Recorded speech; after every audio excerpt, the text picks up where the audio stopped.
Hello, हाँ जी। सभी साथियों को नमस्कार। आपका हार्दिक स्वागत है, अभिनंदन है आपके अपने YouTube channel revision with Yogesh में।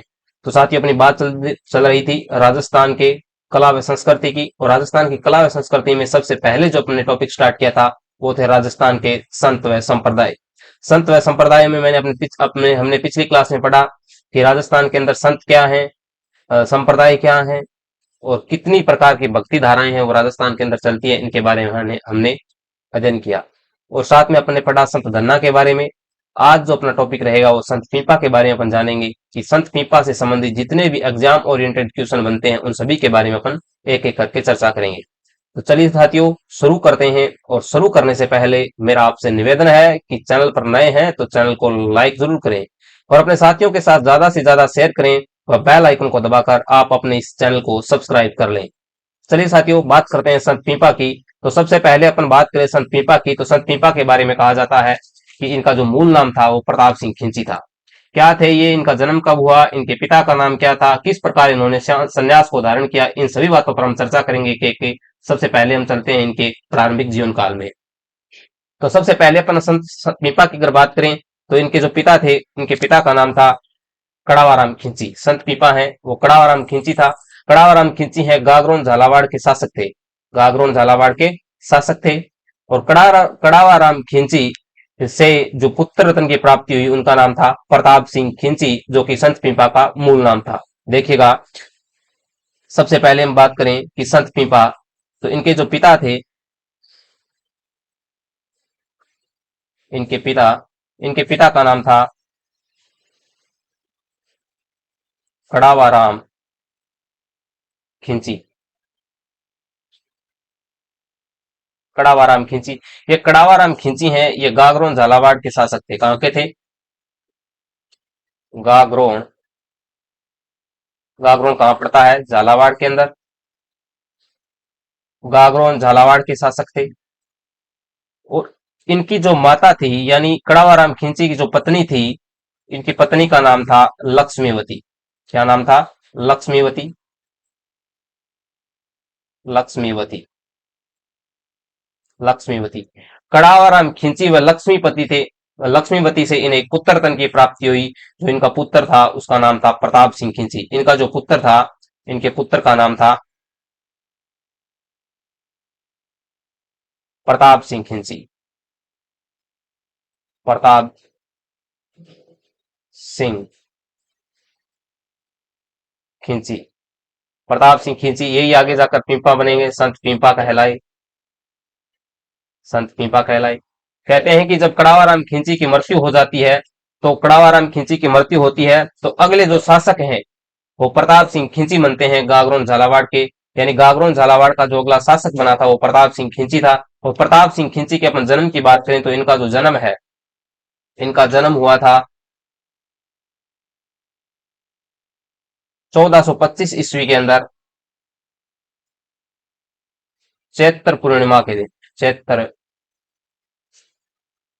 पूर्णिमा के दिन कड़ावाराम खिंची व लक्ष्मीवती से इनको जो संतान की प्राप्ति हुई उसका नाम प्रताप सिंह खिंची था, जो कि संत पीपा का मूल नाम है। पूछा जाता है एग्जाम के अंदर कि संत पीपा का मूल नाम क्या था, तो अपन को याद रखना है प्रताप सिंह खिंची था। इनका जन्म कब हुआ? तो चैत्र पूर्णिमा को 1425 ईस्वी के अंदर गागरोन झालावाड़ के अंदर इनका जन्म हुआ। इसके बाद में अपन बात करें, इनका एक भाई था प्रताप सिंह खिंची का, उसका नाम था अचल दास खिंची।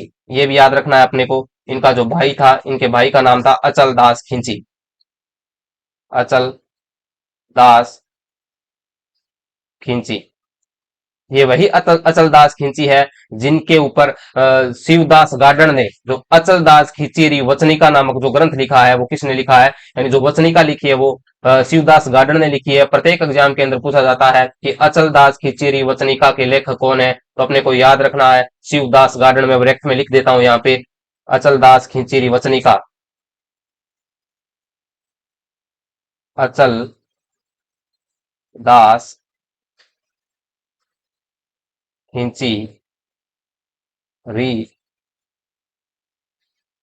वचनिका किसने लिखा है? शिवदास गार्डन। शिवदास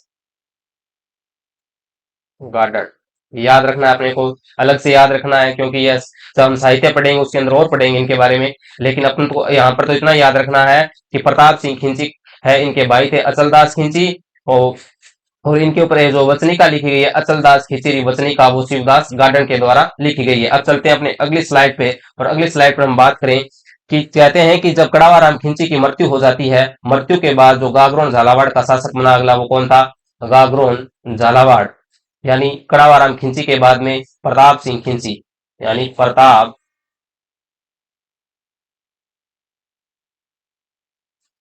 सिंह खिंची, प्रताप सिंह खिंची गागरोन झालावाड़ का राजा बना। कहते हैं कि जब प्रताप सिंह खिंची गागरोन झालावाड़ का राजा था, उसी समय जो दिल्ली के अंदर शासन कर रहे थे वो थे तुगलक वंश। तुगलक वंश का एक राजा था जिसका नाम था फिरोज शाह तुगलक। क्या था? फिरोज शाह तुगलक। फिरोज शाह तुगलक, यहाँ गागरोन झालावाड़ में कौन है? प्रताप सिंह खिंची है। और दिल्ली के अंदर कौन बैठा है? फिरोज शाह तुगलक। कहते हैं कि फिरोज शाह तुगलक ने प्रताप सिंह खिंची पर आक्रमण किया था। क्या किया था? आक्रमण किया। इनके मध्य लड़ाइयां हुई। इस आक्रमण के अंदर प्रताप सिंह खिंची क्या होता है? विजयी होता है। कौन सा जीतता है? प्रताप सिंह खिंची विजयी हुआ। विजयी हुआ। और यह क्या हुआ? पराजित हुआ। तो यहां से क्वेश्चन ही पूछा जाता है कि प्रताप सिंह खिंची या संत पीपा ने किस दिल्ली के शासक को हराया था? तो फिरोज शाह तुगलक को हराया था। या फिर प्रताप सिंह खिंची के शासनकाल में किस तुगलक शासक ने गागरोन झालावाड़ पे आक्रमण किया? तो अपने को याद रखना है फिरोज शाह तुगलक को। और फिरोज शाह तुगलक को बुरी तरह से पराजित किया था प्रताप सिंह खिंची में। इसके बाद में कहते हैं कि प्रताप सिंह खिंची की जो शादी है, इनकी शादी हुई थी टोडा राय सिंह, एक स्थान पड़ता है टोडा राय सिंह। टोडा राय सिंह, टोडा राय सिंह कहां पे पड़ता है? टोडा राय सिंह टोंक के अंदर पड़ता है। टोंक की एक राजकुमारी थी जिसका नाम था टोंक की राजकुमारी, जिसका नाम था सीता। सबसे छोटी रानी थी ये इनकी। प्रताप सिंह, प्रताप सिंह की सबसे छोटी रानी, यही पूछा जाता है क्योंकि इन सबसे छोटी रानी सीता के कहने पर ही आगे जाकर प्रताप सिंह खिंची है वो संन्यास धारण करेंगे, सन्यासी बनेंगे, अपने राजपाट को छोड़ देंगे। तो सबसे पहले यही पूछा जाता है अपने को कि संत पीपा ने अपनी कौन सी रानी के कहने पर संन्यास धारण किया? तो अपने को याद रखना है उस रानी का नाम क्या था? सीता। कहाँ की थी? ये टोडा राय सिंह टोंक की राजकुमारी थी। उसके बाद में कहते हैं कि इसी सीता के कहने पर, सीता के कहने पर प्रताप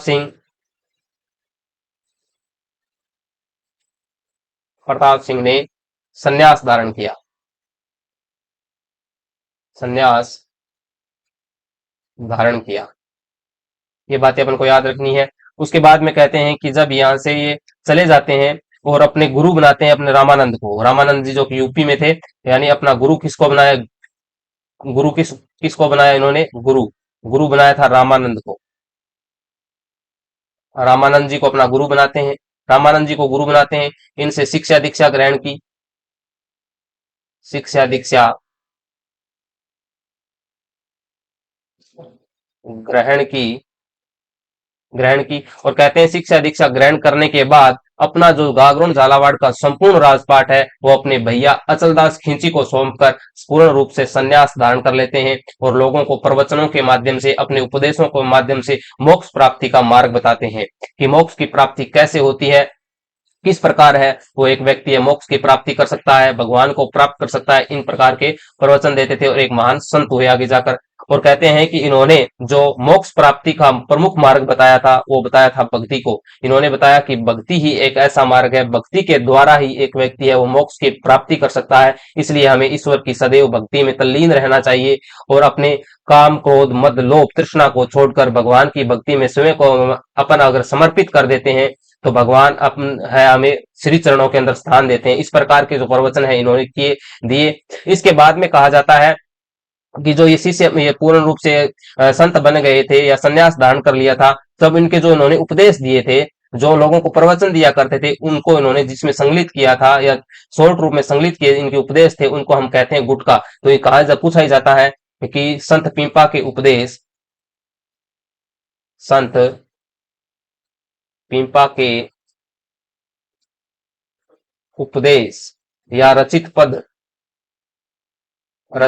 क्या कहलाते हैं? गुटका कहलाते हैं। गुटका याद रखना है, पूछा जाता है एग्जाम के अंदर। इसके बाद में संत पीपा के मंदिर की अपन बात करें तो संत पीपा का जो मंदिर है, संत पीपा का मंदिर कहाँ पे है?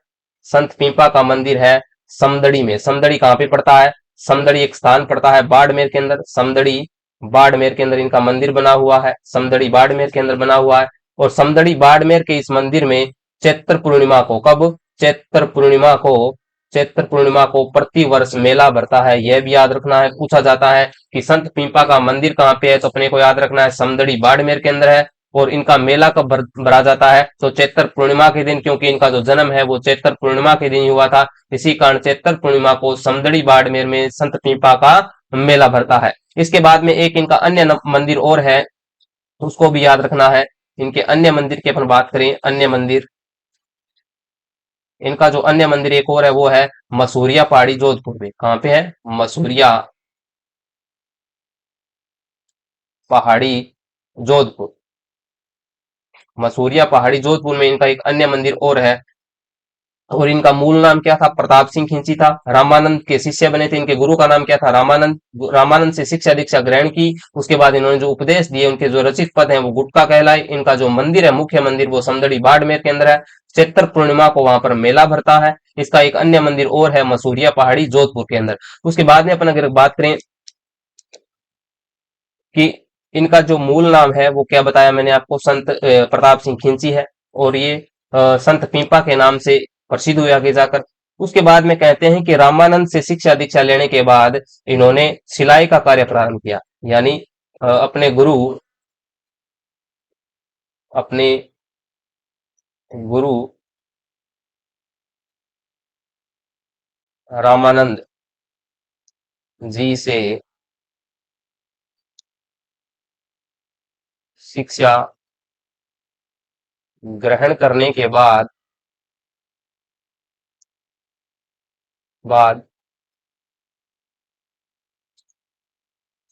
सिलाई का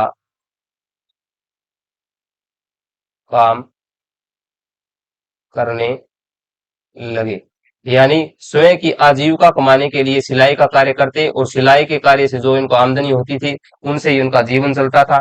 इसीलिए यहाँ से क्वेश्चन ही बन जाता है कि दर्जी समुदाय का आराध्य देवता कौन सा है? इसी कारण सिलाई का कार्य करते थे। इसी कारण जो भी जितने भी दर्जी समुदाय हैं वो दर्जी समुदाय संत पीपा को अपना आराध्य देवता मानती हैं, सिलाई का काम करने लगे। इसी कारण इनको क्या कहा जाता है? दर्जी समुदाय का आराध्य देवता। दर्जी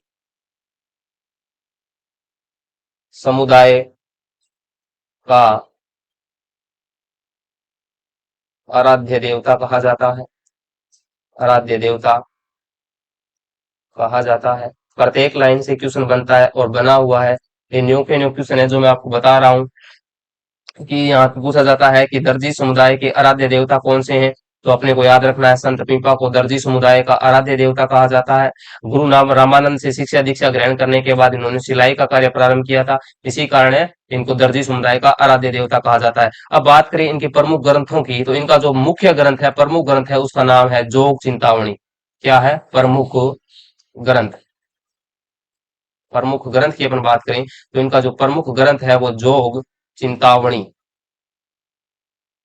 चिंतावणी। इसके अलावा इन्होंने और भी लिखी थी, जिसके अंदर है संत पिंपा पर्ची। पिंपा पर्ची भी इनका एक ग्रंथ है, लिखी है। लेकिन मुख्य जो है जोग चिंतावणी, इसको याद रखना है अपने को। जोग चिंतावणी है इनका मुख्य ग्रंथ। उसके बाद में अपन बात करें कि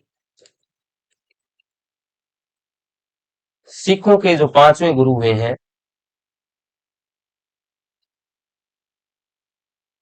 सिखों के पांचवें गुरु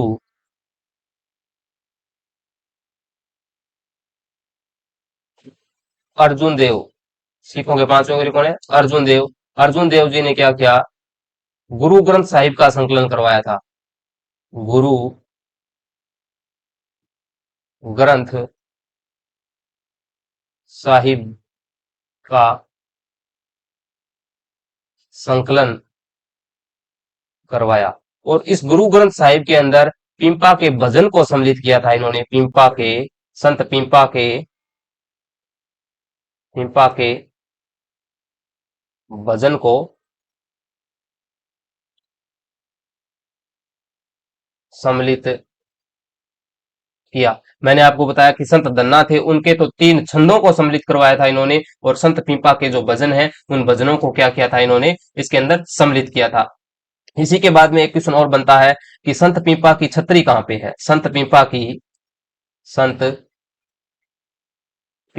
छतरी, संत पीपा की छतरी की अपन बात करें तो संत पीपा की छतरी है वो गागरोन झालावाड़ के अंदर है। गागरोन झालावाड़ के अंदर है, और गागरोन झालावाड़ के अंदर छतरी है, और यहीं पर इनकी चरण पादुकाओं की पूजा होती है। ये याद रखना है अपने को, चरण पादुकाओं की पूजा होती है। संत पीपा की छतरी कहाँ पे है? गागरोन झालावाड़ में है, और यहाँ पर इनकी चरण पादुकाओं की पूजा होती है। उसके बाद में एक क्वेश्चन और पूछा जाता है कि संत धन्ना की गुफा कहाँ पे है? संत पीपा की गुफा कहाँ पे है? तो संत पीपा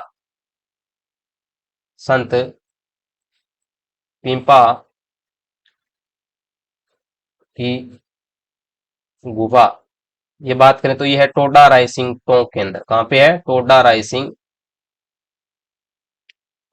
कहाँ पे पड़ता है? टोंक के अंदर एक स्थान है, वहां पे इनकी गुफा बनी हुई है। और इसी यहाँ पे से ही टोडा रायसिंह टोंक का एक शासक था जिसका नाम था सूरसेन। सूरसेन,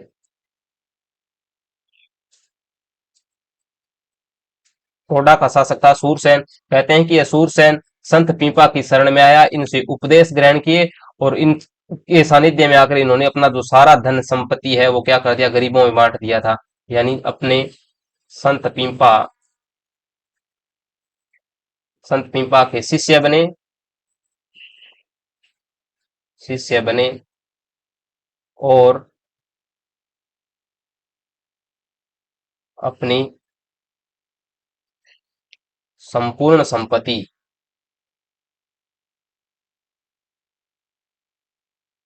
अपनी संपूर्ण धन को दान कर दिया। ये भी पूछा जाता है कि टोडा रायसिंह टोंक का कौन सा शासक है वो संत पीपा का शिष्य बना? तो सूरसेन बना। ये याद रखना है अपने को, हर हाल में पूछा जाता है क्वेश्चन के अंदर, पेपर के अंदर, कि सूरसेन है वो संत पीपा के शिष्य बने थे, और संत पीपा के प्रवचनों से प्रभावित होकर उन्होंने क्या किया? अपना जो संपूर्ण धन था वो गरीबों के अंदर बांट दिया था। इसके बाद में अपन बात करें कि मैंने बताया कि अर्जुन देव हैं गुरु, सिखों के पांचवें गुरु अर्जुन देव साहिब ने क्या किया था? गुरु ग्रंथ साहिब का संकलन करवाया। उसके अंदर है वो संत पीपा के भजन को सम्मिलित किया था। ये थे संत पीपा। अब मैंने बताया संत पीपा का जन्म कब हुआ? 1425 में, और चैत्र पूर्णिमा के दिन हुआ। इनके पिता कड़ावा राम खिंची थे, माता लक्ष्मीवती थी, इनकी पत्नी सीता थी। सीता के कहने पर इन्होंने संन्यास धारण किया। फिरोज शाह तुगलक से इन्होंने युद्ध किया, और फिरोज शाह तुगलक को बुरी तरह से पराजित किया। उसके बाद में उन्होंने रामानंद जी के शरण में आकर संन्यास को धारण किया। अपना संपूर्ण राजपाट है अचलदास खिंची को सौंप कर ये रामानंद जी के शिष्य बने, और निर्गुण भक्ति धारा के संत हुए हैं। निर्गुण भक्ति धारा के इनके जो उपदेश हैं, प्रवचन है, वो गुटका कहलाते हैं। इनकी छतरी है गागरोन झालावाड़ के अंदर है, और इनकी जो गुफा है वो टोडा रायसिंह टोंक के अंदर बनी हुई है। और टोडा रायसिंह टोंक का जो शासक सूरसेन था वो संत पीपा का शिष्य बना, और संत पीपा की शरण में आकर उन्होंने क्या किया? अपनी संपूर्ण संपत्ति को दान कर दिया। और सिखों के पांचवें गुरु अर्जुन देव जी ने क्या किया था? गुरु ग्रंथ साहिब का संकलन करवाया। उसके अंदर संत पीपा के भजन को सम्मिलित किया था। ये थे संत पीपा। आज के लिए इतना ही। आगे इससे आगे हम कल बात करेंगे दादू दयाल के बारे में। अगर क्लास पसंद आए तो वीडियो को लाइक करें, अपने साथियों के साथ ज्यादा से ज्यादा शेयर करें, और बेल आइकन को दबाकर हमारे चैनल को सब्सक्राइब कर लें। तब तक के लिए धन्यवाद। जय हिंद, जय भारत।